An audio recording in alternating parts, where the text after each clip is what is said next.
I'm ready. Hey, Dean. Hey, Wags. What you doing? I'm ready to drink. All right. Lombardi's Legends podcast. We've got a former professional bartender here, Wags. What are you thinking? I think today we should make a Bernie Blast. And, of course, we're going to be using Leaf Spirits vodka. And then let's just go ahead and get started here, Dane, shall we? So let's do it. First of all, what we're going to do is we're going to put 1.5 ounces of OJ in the bottom of an empty glass. So this is like a health drink then? Oh, yeah, absolutely. And then we're going to just cover that with ice. And then, now we're going to move over to the side. And if we could come in here and take a close look, we're going to pour in ingredients successively in separate mixing glass. We've got our vodka. Your choice of blue Caraco. Blue Caraco? Absolutely. Do they have green and gold Caraco, do you know? I don't think it would be necessary for green and gold. Okay. As much as I love where your head's at, Dane, it's blue. And then we're going to put in some ginger ale, 4.5 ounces of lemonade. All right. And now we're ready to mix. So if you have a mixer, we can just go ahead. This is an old bartender trick when you're at your tailgate. Just pour it back and forth. We've got our main drink glass with the OJ. We're ready to go. I'll tell you what, I'm excited to drink some of this Leaf Spirit vodka. Whatever it's in, it's going to be really good. I know that. All right. And finally, we are going to garnish with a lemon twist. Okay. There's the gold portion of our green and gold. I like it. There you go, Dan. Thanks, Mike. Let me have a sip. It's delicious. Smooth Leaf Spirits vodka. Terrific. Thank you, Wags. Yeah, absolutely. Cheers. Go back, go!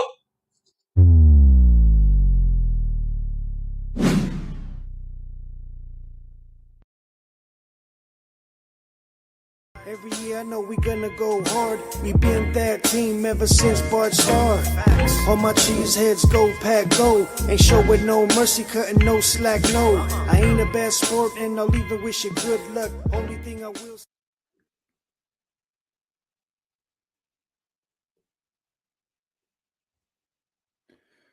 Wags, I think so. Welcome to Lombardi's Legends podcast. Wags is on mute. He was starting it off, so I'm kicking it off tonight. Dane here with Wags. We're super excited.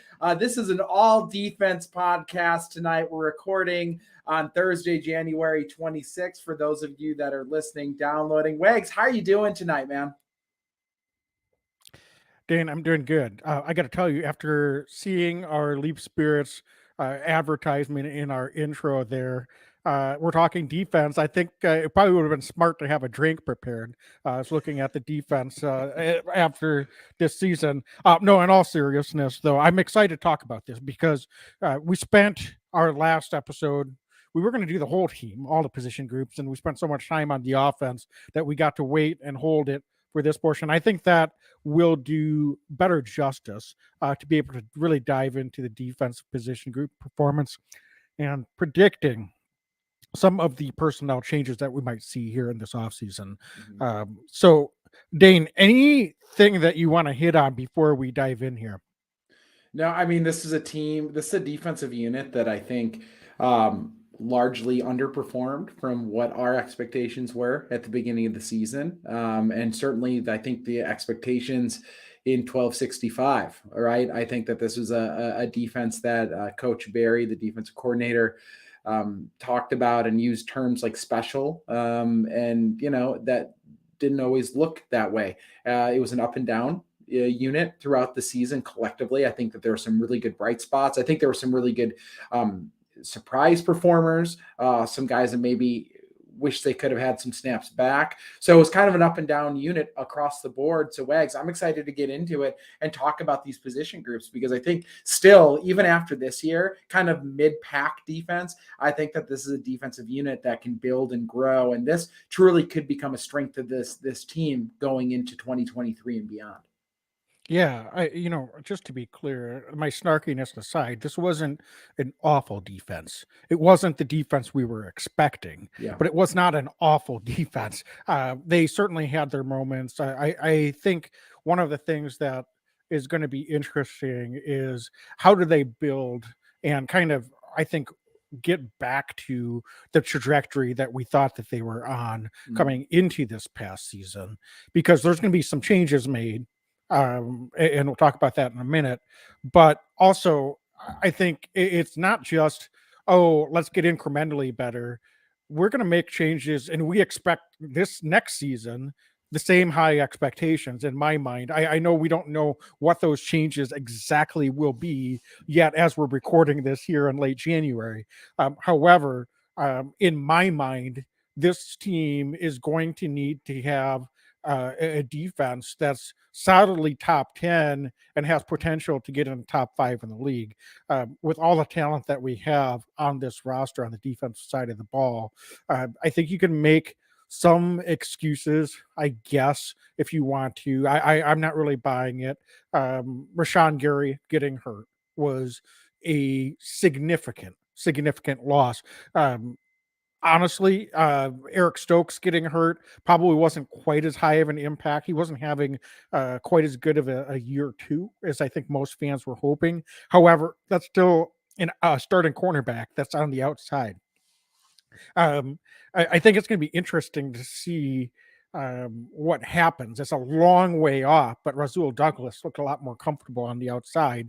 So how does that play in personnel wise with Eric Stokes? Presumably he'll be going through his rehab and may be ready to go for the beginning of the season, considering how early in the year he had his injury. So there's some questions, no doubt, when you look at some of the personnel, but this is still a pretty young defense. And so I think it's, to me, Dane, going to be more tinkering and, resetting for a big step up to what our expectations were this past season going into next year. Yeah, I think you're absolutely right, and maybe Wags, it's important to start up front and maybe start. And as we look at these different units, let's talk about the defensive line. This is a unit that we saw some change, and as the year progressed, I think we saw some growth for some young guys. But maybe we start where we should, which is Kenny Clark. Right up the middle, our big name guy, highest paid guy on the defensive line for the Packers, and somebody that, with his own admission, said that he needs to be more consistent going into next season. And I would agree. He's still young, man. It's pretty incredible. Kenny Clark, I feel like, has been on the Packers forever. He's still just 27 years old.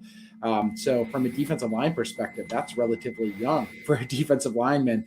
But, I think that games where he had big games and was impactful, the defense looked impactful. And I think that some of the games where he was down a little bit were the games where the defense looked down a little bit. And really, it does kind of come and go with Kenny Clark to a large degree, because he's a guy that can really stop the run, who can get after the quarterback from different position groups. And I thought as the year progressed, and once Dean Lowry went down with an injury, Kenny Clark moving to the outside, we saw that extra gear and a different dynamic, and something that I know you'd been calling on for a lot of last season was we were hoping to see Kenny Clark and maybe some different alignments. And when they got him out there late in the year, I thought he was really, really good, particularly against the Minnesota Vikings. So I think it starts where Kenny Clark is, but there's a lot to be excited about. But there's also some veteran guys that are up as free agents, Jaron Reed and Dean Lowry.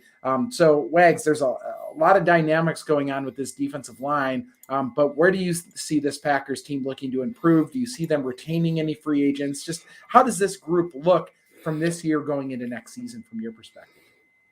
Yeah, I think from a performance standpoint, before I answer the question, just to weigh in my 2 cents, the defensive line needs to be better.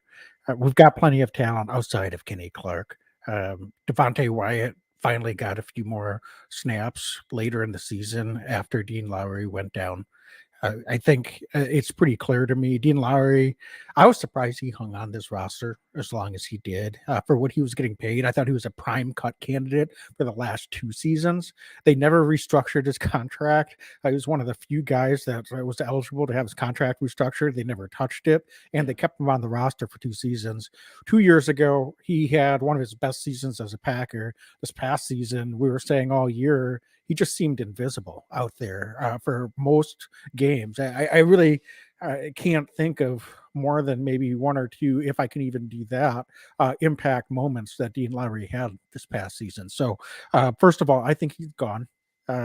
He was a solid Packer for he had a good run, honestly. But we need to get younger, and we need to make some room for some of this talent to be able to step in. So, I don't know how early they're going to invest in defensive line in the draft, but they'll definitely expend a pick or two at some point along the way in the draft. The question, Dane, is if they make any moves in free agency. They bought in Jaron Reed on a very reasonable veteran contract, and I think for what we paid him, honestly, he may have been one of the few guys on the defensive line that outperformed expectations. So I don't know if he's the guy that you want to bring back. I think it's very circumstantial, but I wouldn't mind if Jaron Reed is back on another 1 year or a 1 year plus one type deal. I think he earned it, and I'm not inside the locker room, inside that position group in those meeting rooms, so I'm not sure how he mixes with some of the younger guys. But if he's been a positive influence with that group, maybe that's one guy you do bring back if you can work out a reasonable contract. That being said, if it's not him, then I think you're going to still be looking on the margins. I don't expect the Packers to invest heavily in defensive line, considering Kenny Clark is one of the top paid defensive linemen in the league. So this is going to be probably more of a tinkering. And to me, Dane, I think we're going to have to see improvement from TJ Slayton and Devontae Wyatt making some big moves in the offseason. I think we saw some real moments in the limited number of snaps that they were able to get. I think you and I both thought both of those guys should have been out there more and earlier this season. But if those two guys can make some big moves in their development, that's going to be where the most improvement from this group is going to come from. It's from within. We already know what Kenny Clark can do, but and he needs, to your point, be a little bit more consistent. But I think if you can give him some bona fide talent consistently around him, that allows them to be able to move Kenny Clark around, a la an Aaron Donald, where you can just wreak havoc wherever they can create mismatches on the opposing offensive line. So, so that's kind of where I'd like to see is this isn't going to be a big target, I think, of offseason acquisitions. But Devontae Wyatt, I think maybe was a little underweight as well. So I think I'd like to see him put on a little bit of weight this offseason for the frame that he has. I think he can carry a little bit more weight, and that would make him potentially a little bit more impactful at the point of attack as well. I like that. I do. And, if you tell me going into next season, because the Packers do seem to have a history of adding kind of a veteran defensive lineman, at some point in the offseason, they've seemed to do that kind of thing. If you told me that going into this offseason or into, I guess, next season, we're starting, because the Packers oftentimes are playing two down linemen. That's what they like to do, and then they rotate through it. But if we have TJ Slayton kind of eating up the middle, and then we have Kenny Clark and Devontae Wyatt, and then maybe a Jaron Reed, Jonathan Ford's going to be coming back. He's a guy who basically, for all facts and figures, is basically a redshirt season for Jonathan Ford on the D line. And then if they bring in maybe another veteran guy to take that Dean Lowry role, but at less snaps, because I think TJ Slayton, Devontae Wyatt have earned the right to kind of get more snaps up there, and then maybe mix in a draft pick here or there. And then Chris Slayton's going to try to battle for a back end spot off the practice squad. I'm good with that, Wags. I think that they mix and match a lot of things. And in a lot of respects, Dean Lowry, I hate to pile on the guy, but I think he kind of held back the growth of this defensive line this year, and it's not his fault. He had a job to do. They put him in. He played football. But I think the coaching staff needs to take a long, hard look and determine that maybe it's time to grow. And we saw it late in the year. I mean, that Vikings game, Wags, was a revelation to me. You and I have been singing TJ's Slayton's praises for the last couple of years. Devontae Wyatt seems to flash every time he has an opportunity out there on the field. It was kind of time to let the young guys play a little bit. And when they were given that extended opportunity, I thought they played consistently well. So that's what I would really like to see going into this year, is let the young guys go and see what they can do. TJ Slayton can really eat up a lot of blockers and has been really good against the run. They don't play him an awful lot. If he gets more run, maybe not in passing downs, but in these rundowns, these known rundowns and kind of those second and longs, I think that he can be extremely productive for this defense and get some offenses into some long passing plays on third down. But they just have to rely on these guys and give them the keys to the car. We saw it late in the year. We saw success out of it. I'd really like to see that in 2023. Yeah. I completely agree with that. And it's going to be, I think the defensive line gets the lion's share of the criticism when it comes to being able to stop the run. But the fact is that the guys behind him are also going to need to do a better job of filling gaps and tackling. We have not been a good tackling team. We made some strides in some inspired strides late in the season, but this isn't one of those situations where you can just flick a light switch and all of a sudden just be a good tackling team. That's a mentality, that's effort, that's form. It's all of the things. It's an attitude to me, and that was what was missing at times. When we're talking about the rush defense, so it's not just incumbent on the defensive line. Dean Lowry, I gave him some criticism. I didn't think he was very good at getting off blocks, and unfortunately, that makes the job of filling those gaps a little bit more challenging. To be fair, so the D line does need to make some plays. They're not just there to eat space. But certainly we're going to need to get some better support from the guys behind them in order to improve on our rush defense. It's been a long-standing thing, and you know what?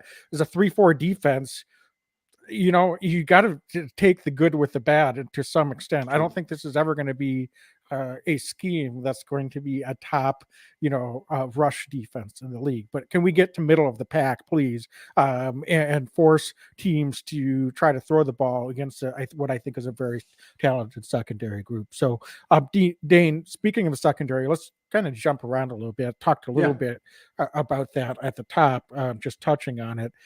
Let's go to that cornerback group. And we can include cornerbacks and safeties in this. I know technically two different position groups, but I'd like to talk about both of these groups because, from a talent standpoint, we came into the season again, similar.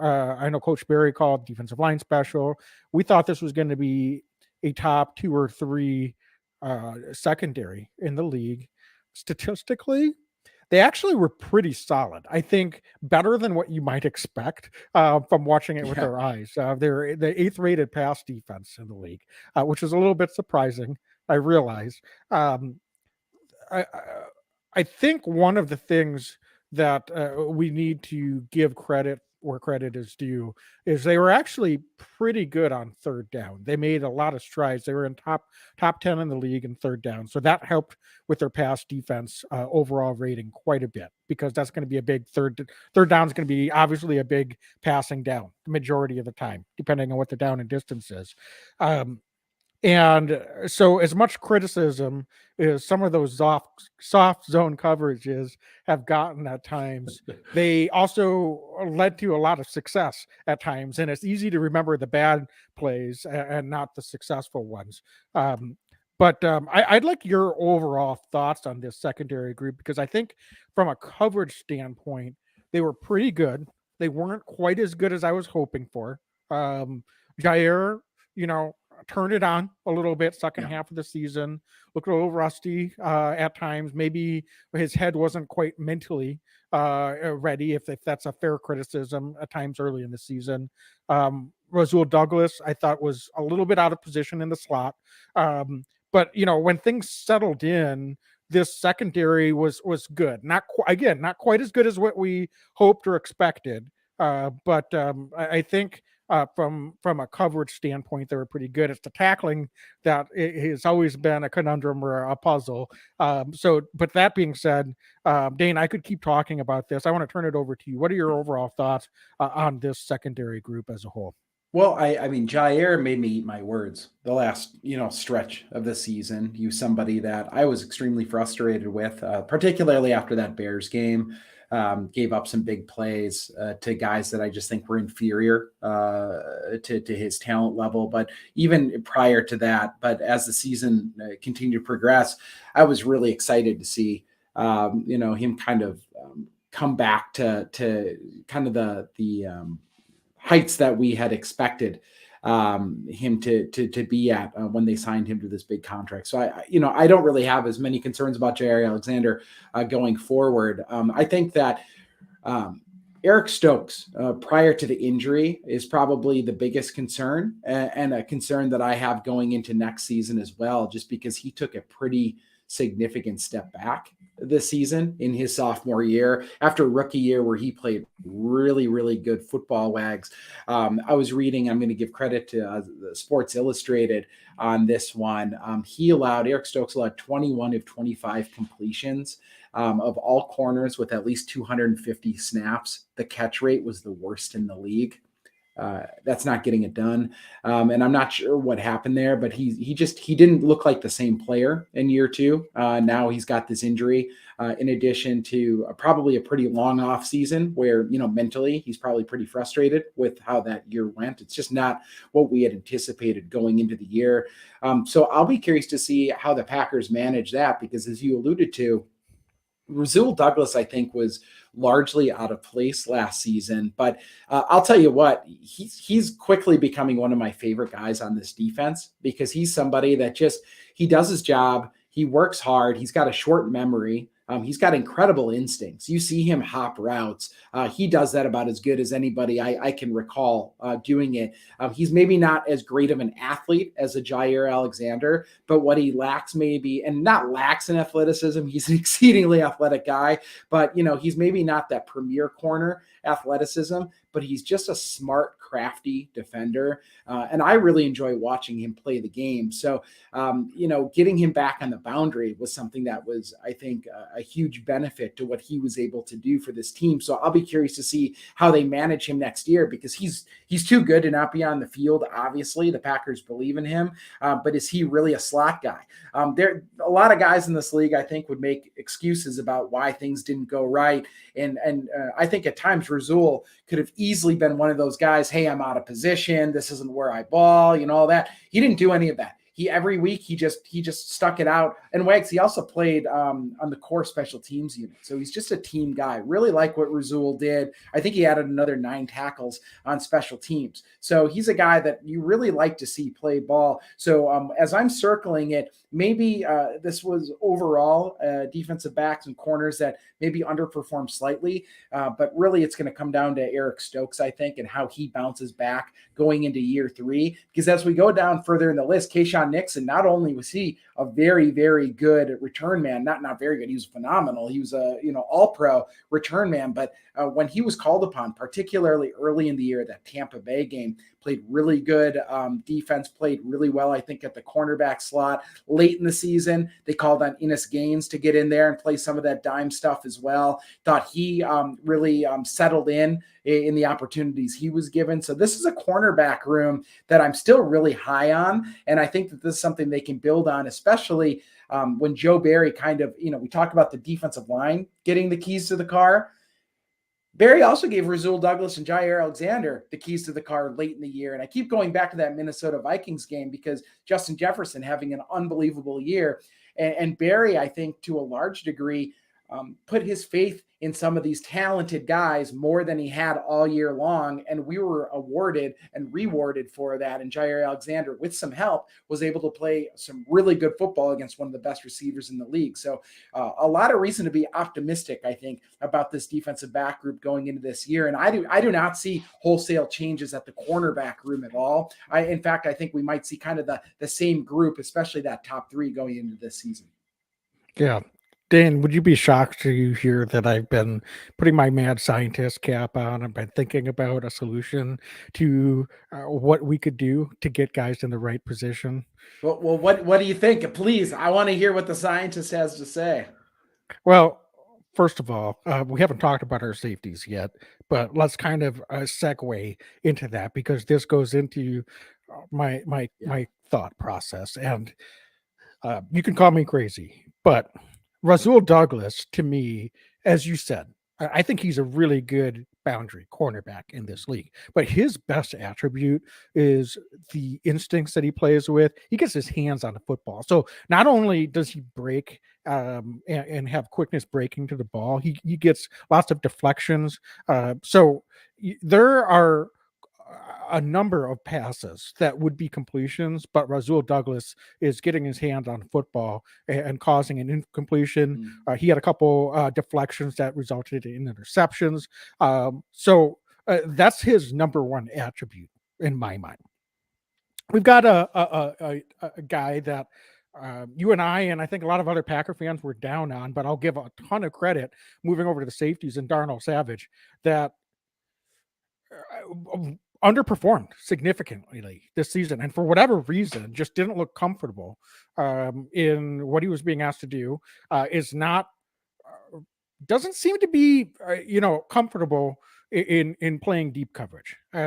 He seems to be a guy that's more comfortable around the line of scrimmage.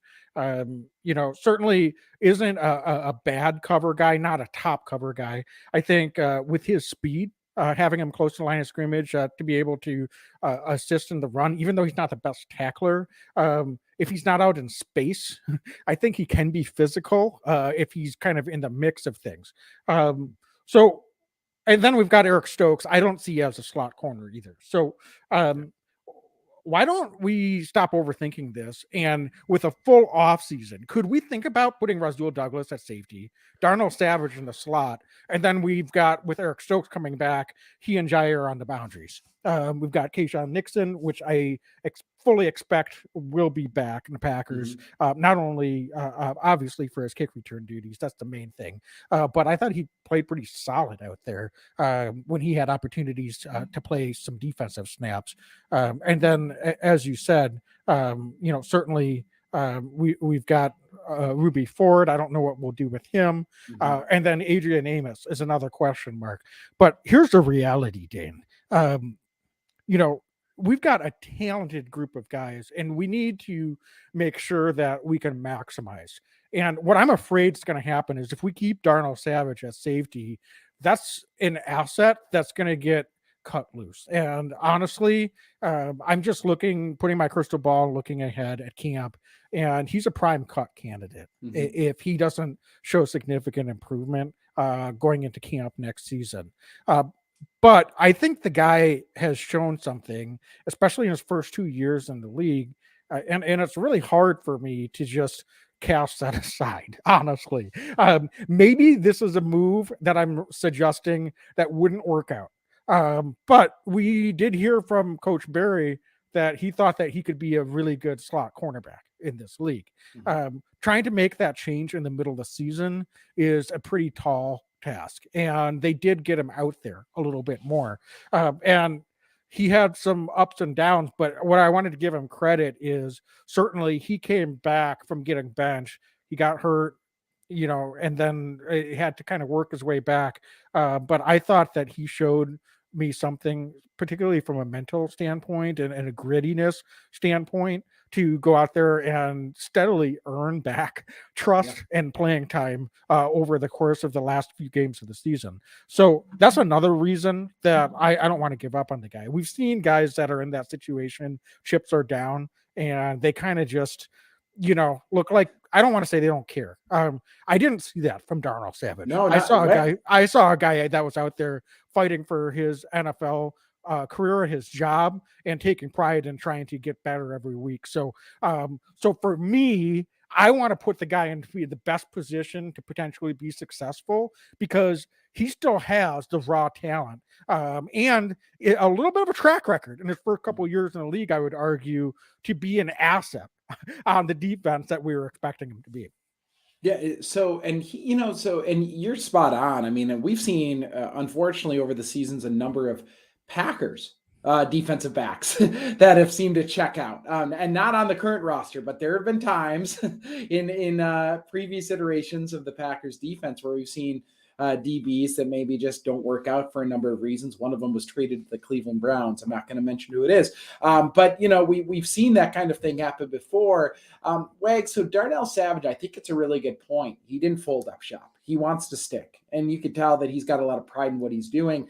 What do you read into some of his quotes late in the year, talking about he changed his mindset and he was trying to do too much? And instead, he was going to kind of let the game come to him a little bit more. And lo and behold, he said that. And the next week, I think he had that defensive touchdown, right? So we saw him kind of get in the mix. I mean, I think that oftentimes Packers fans, sometimes myself included, think about the physical aspects of the game, but we forget that they're humans. There's a major mental aspect to this game as well. Not just knowing what you're supposed to do, but the mindset you have, pressing too much. What does that mean for, where you're at, what you're trying to do? So what do you make of that? Because maybe he is, to your point, what you're alluding to, maybe he is just a nickelback for this defense, and maybe that's a place he can truly stand out and make an impact.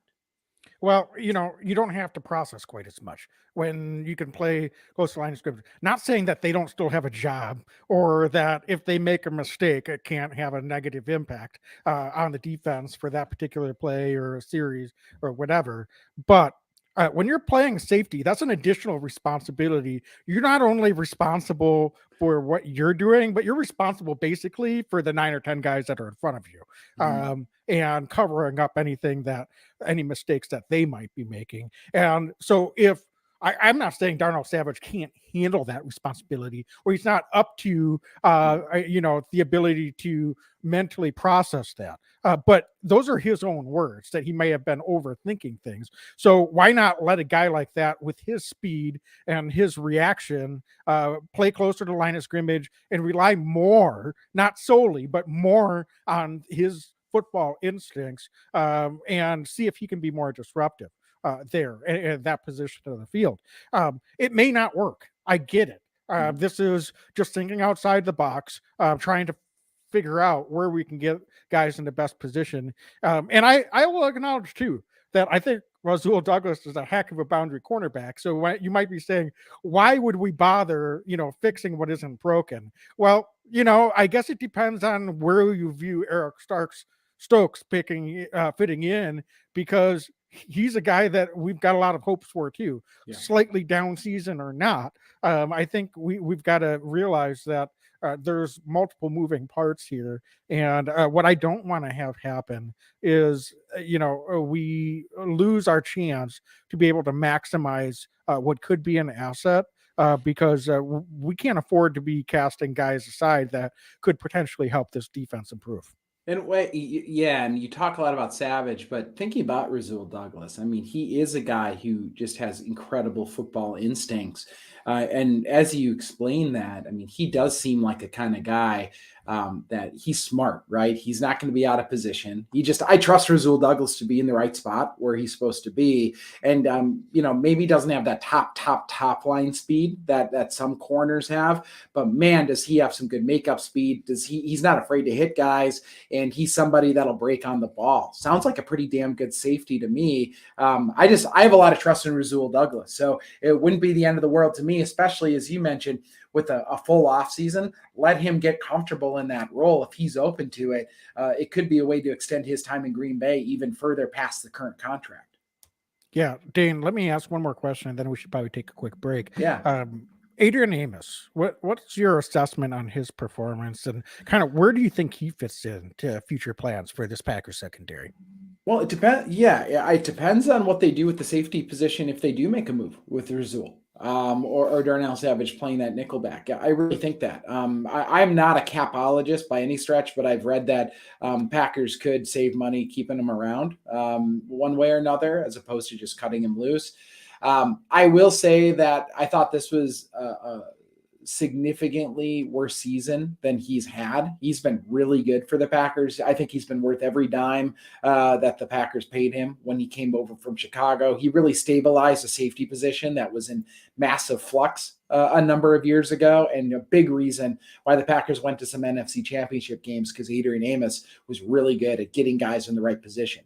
This year, we saw a lot of communication breakdown. I'm not putting that all on Adrian Amos's feet at all, because I don't think that's fair to do. But I will say, and it's hard, right? It's hard sometimes to determine if the safety missed the guy, what exactly was going on in the back end with the missed assignments. But I will say that I thought Amos was about a step slow on a couple of plays that in previous seasons we would expect to see him either over the top or cleaning it up. Now, he did have a lot of tackles this year, but the pass breakups weren't quite there. It just didn't feel like a strong Adrian Amos season to me, watching the tape, going back and watching stuff this offseason. So all of that's to say, if the Packers are making a lot of shifts around the defense, I wouldn't be surprised to see Adrian Amos back, if for no other reason that he is very comfortable there. And I think that he can be a really good mentor on the field for guys. He's a good dude. But I could also see the Packers getting younger at that back end safety and maybe investing in an early draft pick at the safety spot to help kind of, bring a little bit of youth to the back end. So hard to say, but I will say that I think Adrian Amos had a down year. And generally speaking, if I had a gut feeling, I don't think he's going to be back in Green Bay. That's just my initial take. Interesting. One thing that I would note is that the Packers can't save any money against the cap by cutting him prior to June 1st. Right. So if they're going to cut him, it mostly be a post June 1st cut. I guess it really depends on what you feel his performance level is and what you could expect from him performance wise. He is only 29. And I get it. You're knocking on 30, but for a safety, I don't know. I think, he's $8 million against the cap next year. That's really not that bad if you consider him still to be a solid starting safety option in this league. I'm going to go ahead and disagree with you. I think they're going to keep Adrian Amos probably for just one more season. But I do expect them to probably invest in the future of this position in the upcoming draft. Maybe a day two type pick at safety just to supplement, because regardless of what happens with Darnell Savage, if you bring Adrian Amos back for a year, you've got a young guy that's maybe in the wings. I think it really makes sense that would bridge or cover you for moving forward. And then next offseason, I think certainly Adrian Amos will be a free agent. At that point, he'll be 30 years old, and you can make a decision maybe based on performance level that he gives you next season. But there's no clear way to me to improve this position group by letting Adrian Amos walk, or I guess not walk, but cutting him post June 1st. I unless there's some other reason or some other pathway being able to invest in this position group where clearly they're going to be comfortable going into next season, which I don't think they would be, even if you take a high draft pick, because you're not sure what you're going to get from Darnell Savage. So it would be too many unknowns to me, despite a slight drop off, which I agree with you on Adrian Amos's performance. I'd rather go with what than have a complete unknown back there, or a complete inexperience going into next season. And you could do a lot worse than Adrian Amos, right? I mean, as Packer fans that have seen some terrible safety play over the years, Adrian Amos is top tier compared to that. And even in a down year, he's better than a lot of years of Green Bay Packers safety play. Yep, for sure. All right, well, Dane, let's take a break here from our sponsor, DraftKings Sportsbook. 4 NFL teams, 2 conference championship games, and only a few more shots to win big on the playoffs with DraftKings Sportsbook. Counting down to Super Bowl 57, new customers can bet just $5, get $200 in free bets instantly. Wags, I'm asked about this. I already have an account. What do I do? Well, folks, if you're not a new customer, you can feel the conference championship thrills with stepped up same game parlays. Just take your shot at an even bigger NFL payout and boost your winnings with each leg. You add up to 100%. And there are so many games. This is going to be fun this weekend, guys. You got the Patrick Mahomes on one leg playing against Joe Burrow, right? And I think that's going to be a really fun matchup. You got the Eagles and the San Francisco 49ers playing as well. Some interesting quarterback play. I know you mentioned, Wags, Brock Purdy could be maybe the sneaky pick theoretically this week if folks are throwing bets down. So just look out, folks, because it's going to be a really fun week. There's a lot of good power. There's a lot of good ways to do this. So I'll tell you what, as a Packer fan, I don't really have a rooting interest in who wins any of these football games. But with DraftKings Sportsbook app, you know what I do? I can throw a bet down and make these games that much more interesting and have a little bit more vested interest. That's right. So download DraftKings Sportsbook app now and use code TPPN. New customers can bet $5 on conference championships and get $200 in free bets instantly.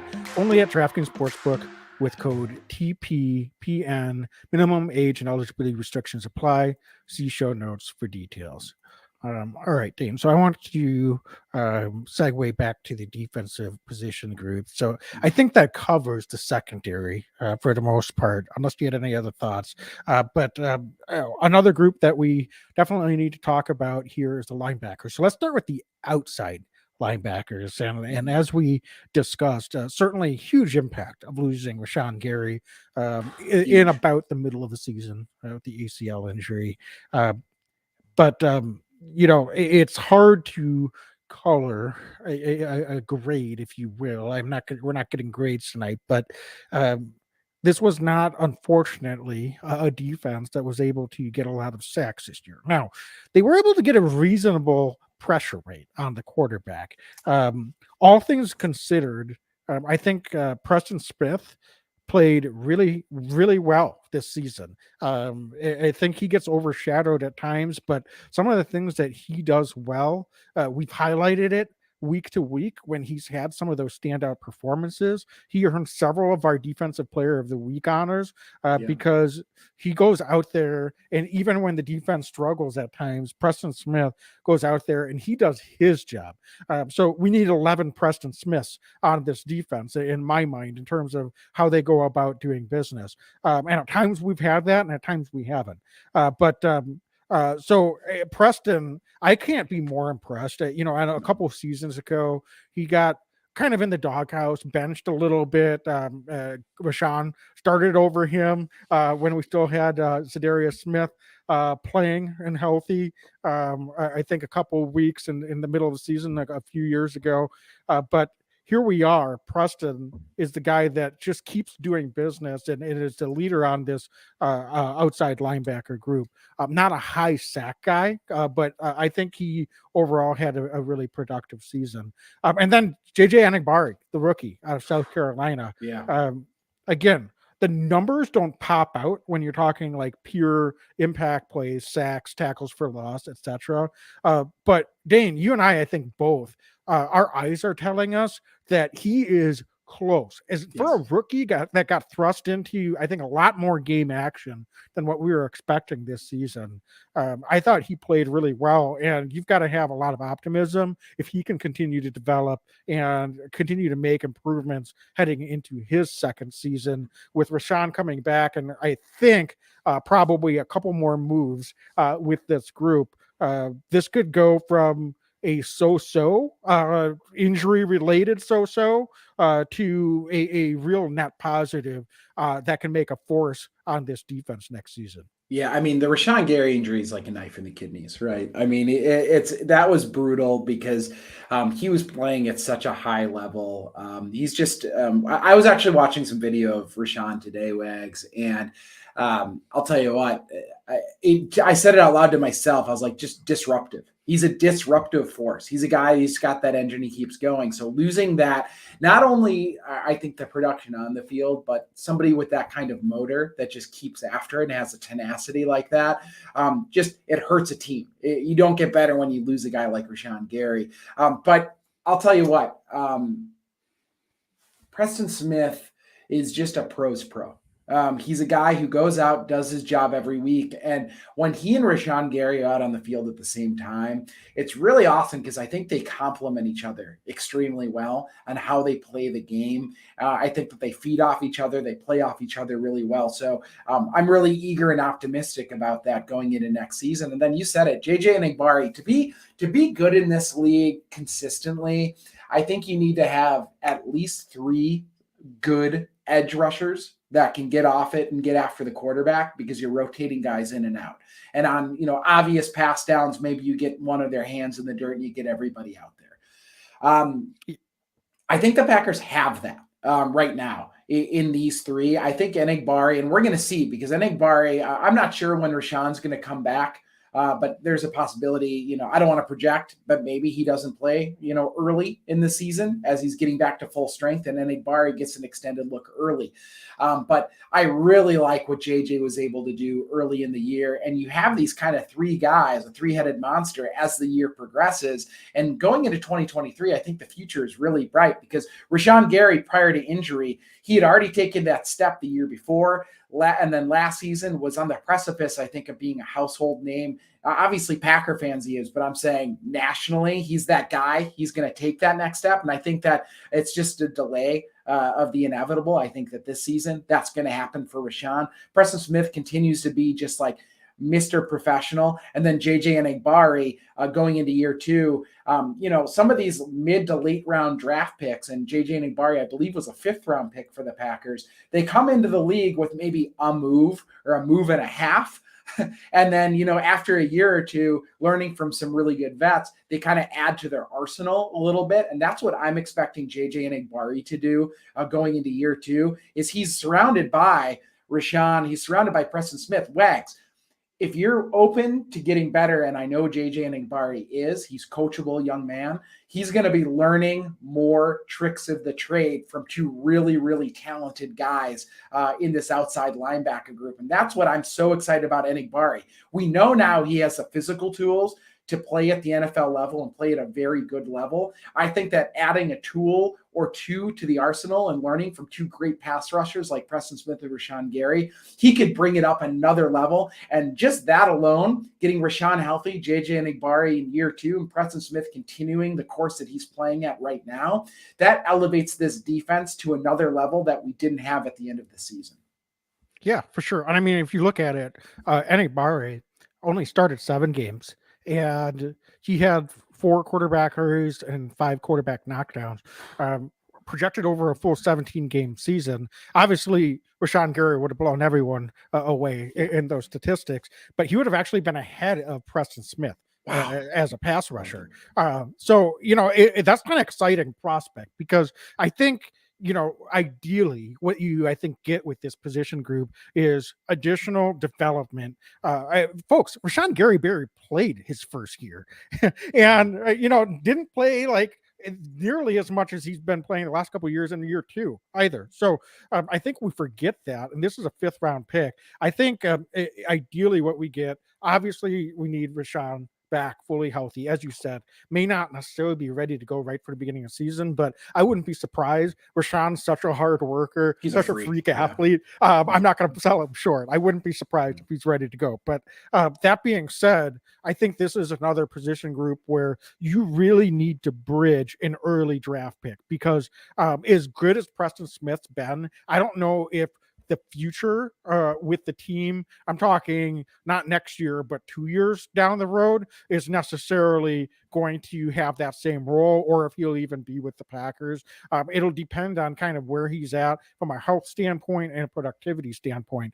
But I think we want to be a year early. And this is, I think, a prime position group where we could invest day one. So I wouldn't be shocked if our first draft pick in the first round goes to the edge linebacker. And it really depends on who's there. Obviously, we could go a number of different directions, but I expect the Packers to invest in the draft in this group, try to bring in another young talent or two to really try to buffer against what could be a guy in Rashawn Gary working his way back in, and then Enigbari, who we really like, obviously, maybe taking on some additional responsibilities.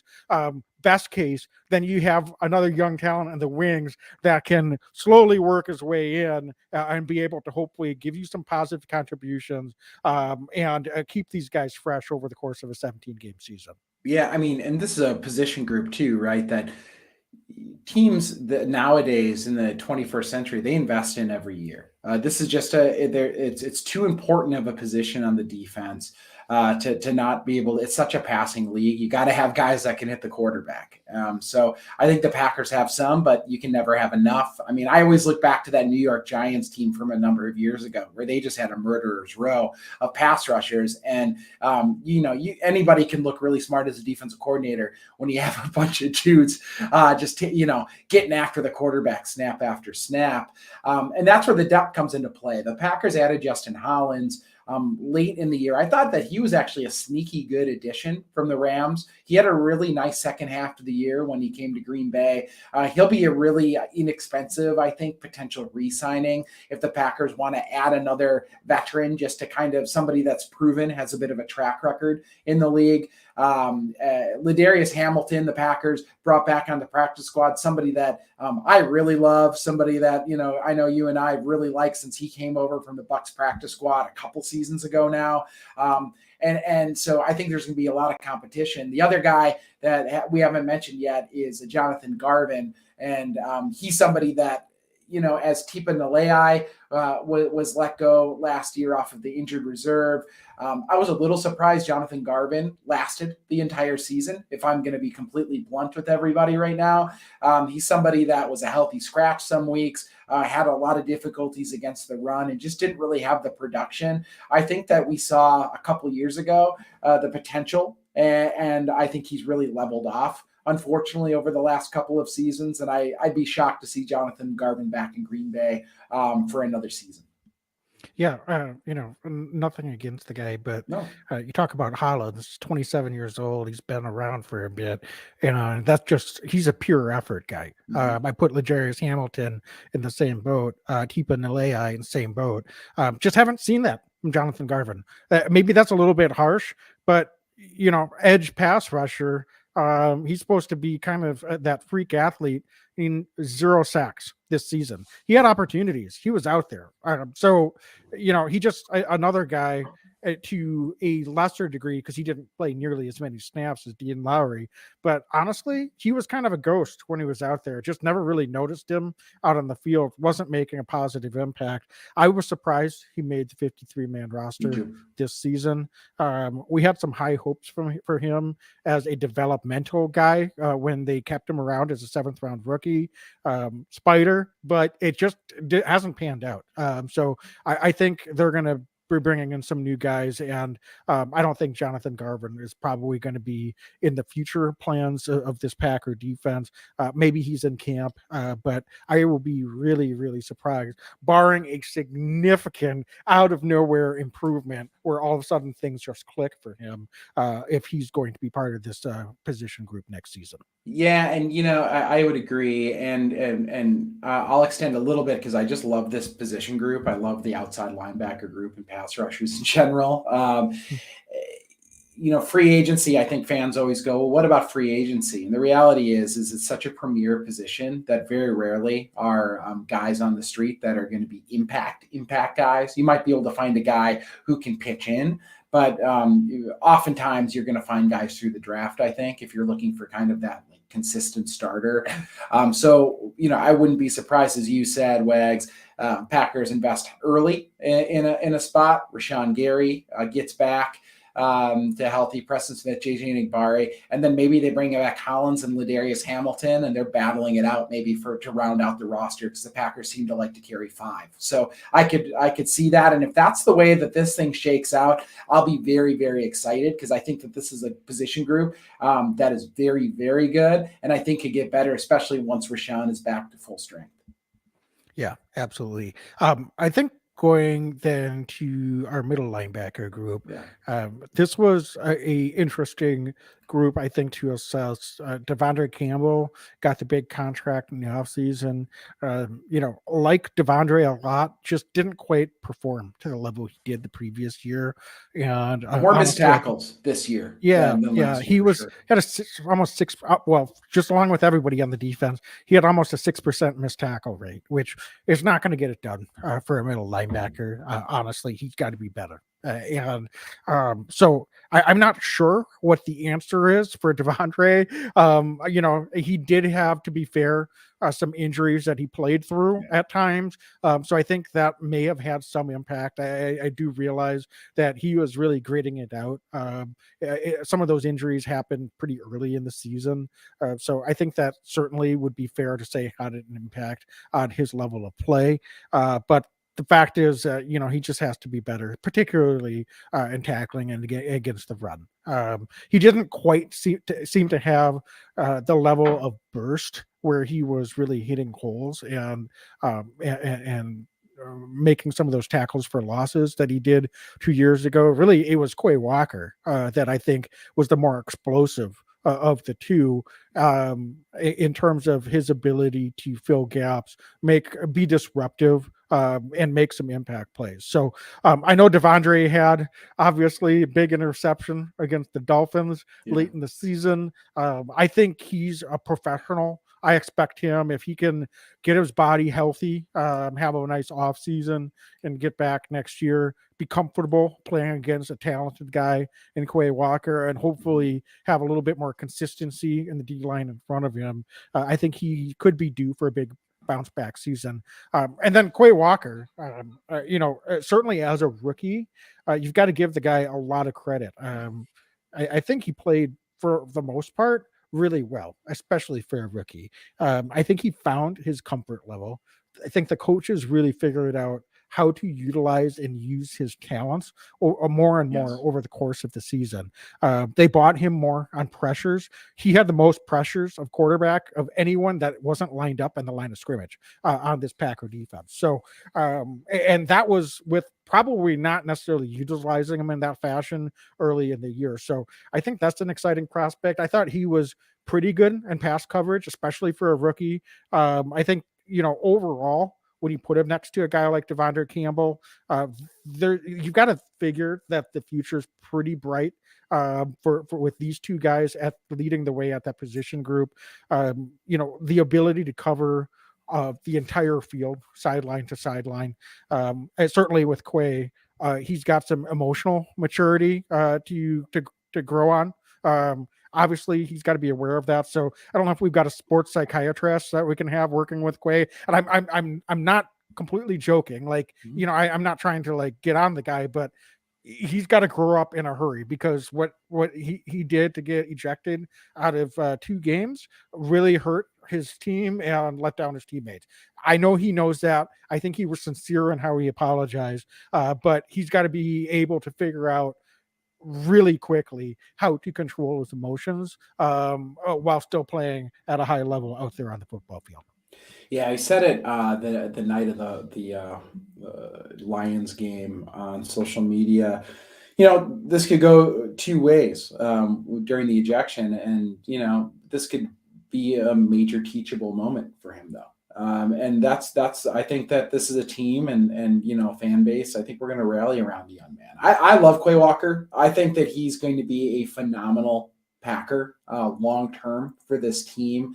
I think that it's going to be a teachable and a learnable moment. Some of the issues that he had in getting removed from games this year, I really truly do. I think that there's enough leaders on this defense to put their arms around him too, and get him in the right frame of mind, in the right mode going forward. I love the passion from the kid. It's just misguided at times, right? And that's something that and I'm not excusing it, right? I don't think anybody's excusing it. It's just it's a matter of, are we going to learn, or is this going to just be how it is? And I think that this is a great chance for this young guy to learn.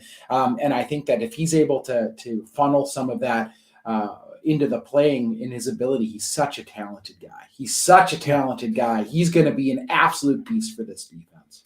Well, and his just natural ability to poke the ball loose, whether that's forcing fumbles, whether that's deflections, that's a playmaker right there. Yes. And so he's an athlete. Obviously, you can just look at him.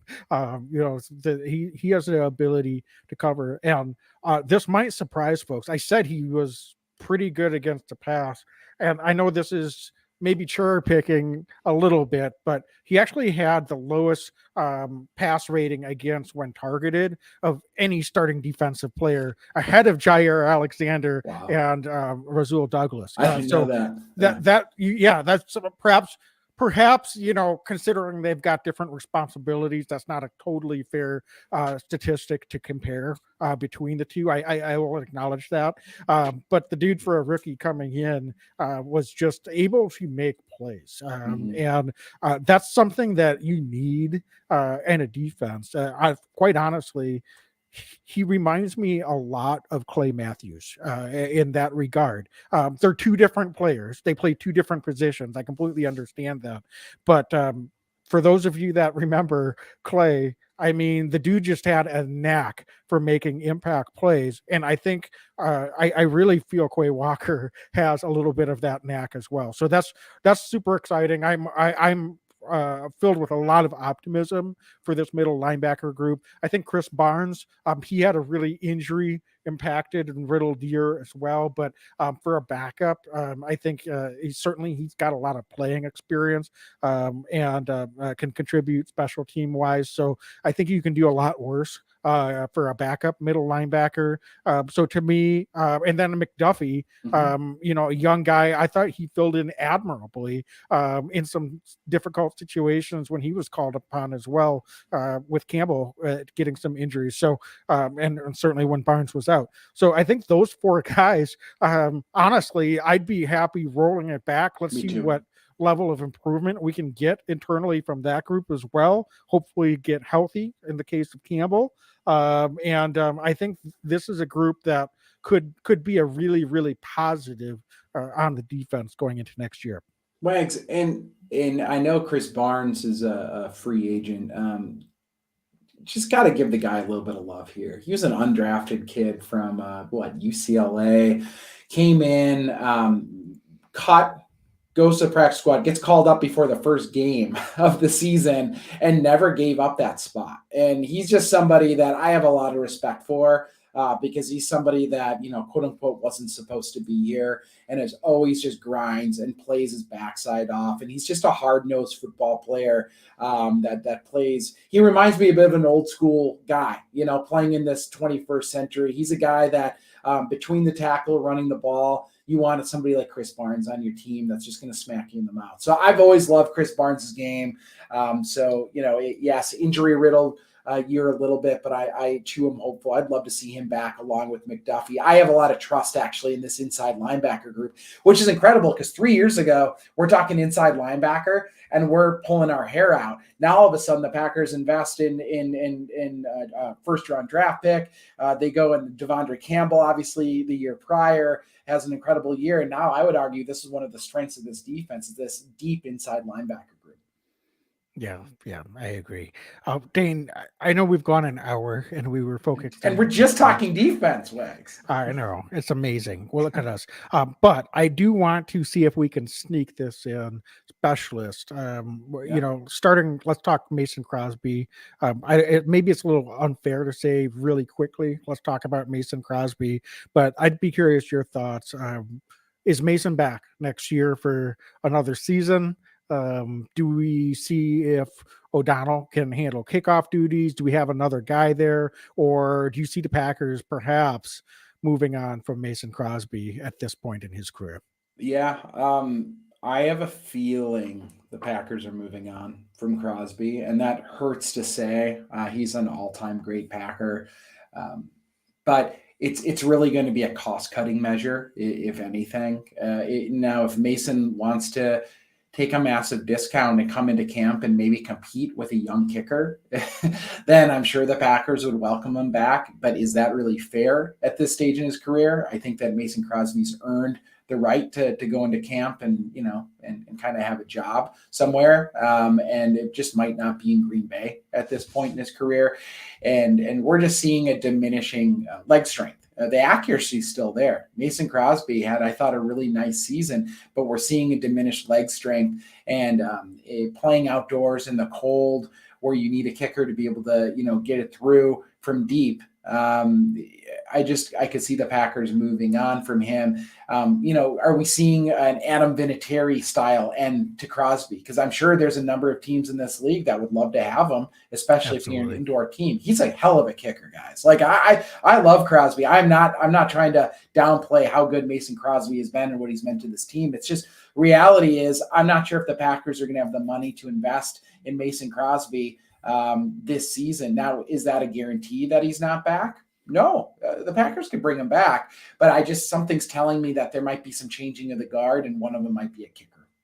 Yeah, and I mean, if you look at it, how many guys have they had on the practice squad or bring in or in camp over the last couple of seasons? They've been able to evaluate a lot of kickers that have been signed off the street.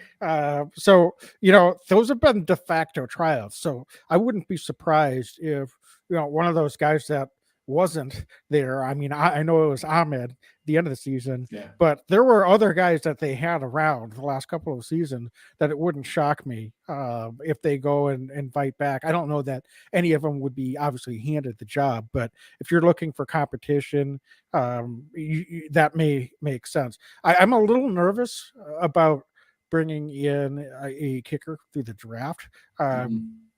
Just, there's something about kicking in Lambeau when the weather turns, and nobody can really do it the way that Mason could. So I get that you're kind of going to have to kind of deal with that. But it's frustrating to not have a reliable kicker. So I agree with you. I think from a cost cutting standpoint and just from a roster construction standpoint, particularly given our thoughts on what they might be doing to move on some major pieces on the offensive side of the ball, I think bringing back Mason Crosby probably doesn't make a ton of sense in that context either. That said, having a guy that can reliably make the kicks from 50 in is a luxury that might be taken for granted. And certainly Mason, I think, for the most part, has endeared himself to most Packer fans over the years. But at times, I think we've taken him for granted as well. And we're probably going to miss him a lot more once he's gone. So, Wags, I concur. Mason Crosby is like, we're called Lombardi's legends. Dude is an ultimate legend. And I will never shed a tear if I see Mason Crosby coming back to Green Bay as a Packer next season. I will be exceedingly happy. I just, I'm trying to be realistic, but my heart tells me I would love him back, but my head tells me they might be moving on. Yeah. Okay. All right, Dane, any other closing thoughts before we sign off here for this evening? No, I mean, I think that the other big one is Keyshawn Nixon. Incredible year returning the ball. And now it remains to be seen. Do the Packers bring him back? Are they able to bring him back? How does that look? But a huge addition as a return man. And I think specialist-wise, just an improved specialist group. Not a perfect specialist group this year. But I thought that for the first time in a number of seasons, it wasn't offense, defense, and then a bunch of offense and defensive players that happen to play special teams. It felt like offense, defense, and a special teams. It did feel like a teams this year. There were guys that were playing inspired football at the special teams unit. That was awesome to see. So I got to give Rich Bisaccia a lot of credit for that. Again, not a perfect unit this year, but a unit that was much improved, and it'd be really nice to see them continue to build on that next season. Yeah, certainly. Selfishly, I'd really like to see Coach Bisaccia back for another year as special team coordinator and see what he can do in year two and really get some additional pieces personnel-wise to be locked in. So completely agree. And I don't think there's any reason to overthink this, Dane. The guy showed he can do the job. So don't cheap out at that position and hope that you can find someone through the draft. Let's just keep the keys in the car with Keyshawn Nixon. And he said he's a Ferrari, so let's keep driving that Ferrari as long as we can. I love it. All right, folks. Well, I think that should wrap it up here for us tonight. Yeah, I got to go salt the driveway, Wags, and take the trash out. Don't you know? Thanks so much for hanging in. Appreciate all the comments. Sorry we didn't get to some of those comments and questions tonight, but certainly appreciate all of you that Yeah, were we love you joining us guys. live here this evening. As always, be legendary and go Pack Go Pack, go. Every year I know we gonna go hard. We been that team ever since Bart started. All my cheese heads go Pack go. Ain't showing no mercy, cutting no slack, no. I ain't a bad sport and I'll even wish you good luck. Only thing I will